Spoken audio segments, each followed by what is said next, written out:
চোখে আমার। বিভিন্ন সোশ্যাল মিডিয়ায় জানা যায় যে চিত্রনায়িকা মৌসুমী দ্বিতীয়বার বিয়ে করেছেন। তাই অমর সানি নিজেই বিভিন্ন সাক্ষাৎকারে বলেছেন যে প্রতিটি সংসারে সামান্য ঝগড়া বা ভুল বোঝাবুঝি হয়, কিন্তু তার মানে এই নয় যে তাদের বিচ্ছেদ হয়ে গেছে। অমর সানি সবসময় মৌসুমীকে তার জীবনের একটি অংশ হিসাবে উল্লেখ করেন। সাম্প্রতিক কিছু ভিডিওতে তাকে বলতে শোনা গেছে, মৌসুমী আমার সন্তানদের মা এবং আমার পরিবারের সম্মান। তাকে নিয়ে কোনো বাজে কথা আমি সহ্য করব না। অমর সানি সবসময় মৌসুমীকে তার জীবনের একটি অংশ হিসাবে উল্লেখ করেন। তিনি এবং অমর সানি তাদের দুই সন্তানকে নিয়ে সুখে সংসার করছেন।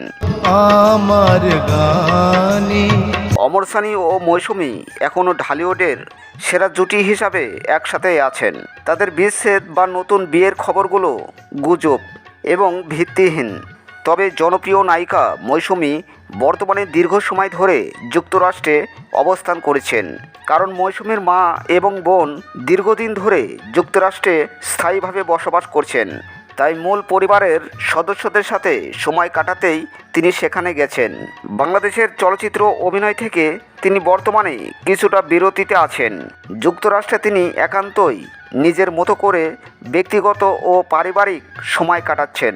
সেখানে মাঝে মধ্যে বিভিন্ন সামাজিক বা সাংস্কৃতিক অনুষ্ঠানে তাকে অতিথি হিসাবে দেখা যায়।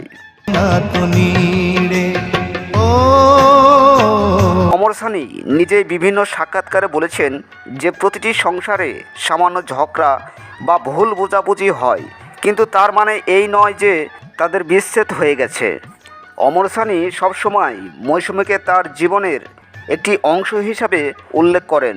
সাম্প্রতিক কিছু ভিডিওতে তাকে বলতে শোনা গেছে, মৌসুমী আমার সন্তানদের মা এবং আমার পরিবারের সম্মান। তাকে নিয়ে কোনো বাজে কথা আমি সহ্য করব না। অমর সানি সবসময় মৌসুমীকে তার জীবনের একটি অংশ হিসাবে উল্লেখ করেন। তিনি এবং অমর সানি তাদের দুই সন্তানকে নিয়ে সুখে সংসার করছেন।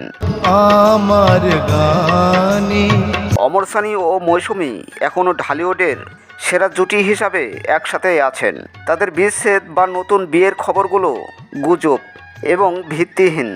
তবে জনপ্রিয় নায়িকা মৌসুমী বর্তমানে দীর্ঘ সময় ধরে যুক্তরাষ্ট্রে অবস্থান করেছেন, কারণ মৌসুমীর মা এবং বোন দীর্ঘদিন ধরে যুক্তরাষ্ট্রে স্থায়ীভাবে বসবাস করছেন। তাই মূল পরিবারের সদস্যদের সাথে সময় কাটাতেই তিনি সেখানে গেছেন। বাংলাদেশের চলচ্চিত্র অভিনয় থেকে তিনি বর্তমানে কিছুটা বিরতিতে আছেন। যুক্তরাষ্ট্রে তিনি একান্তই নিজের মতো করে ব্যক্তিগত ও পারিবারিক সময় কাটাচ্ছেন।